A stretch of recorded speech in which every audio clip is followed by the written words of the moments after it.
Sejak sepekan terakhir, harga cabai di Kabupaten Aceh Barat Daya, Provinsi Aceh terus merosot. Bahkan saat ini harga cabai merah anjlok Rp20.000 hingga Rp25.000 per kilogram. Sepekan sebelumnya, harga jual cabai merah Rp35.000 hingga Rp45.000 per kilogramnya. Kondisi tersebut membuat petani cabai hanya bisa pasrah meskipun harus menanggung rugi. Murahnya harga cabai mulai dikeluhkan petani. Pasalnya, petani harus mengeluarkan modal besar untuk menggarap lahan, membeli pupuk, serta biaya perawatan. Harga cabai saat ini sangat tidak sebanding dengan modal yang dikeluarkan petani. Hal itu diakui seorang petani di Desa Blang Dalam, Kecamatan Susuh, Aceh Barat Daya.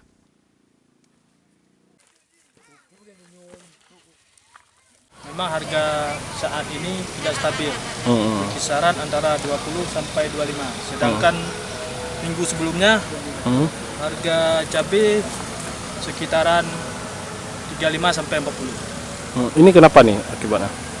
Akibatnya karena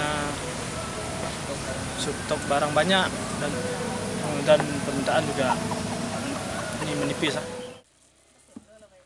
Petani cabai berharap pemerintah daerah lebih memperhatikan nasib mereka, terutama dalam hal ketersediaan pupuk subsidi dan pengendalian harga untuk mendukung ketahanan pangan.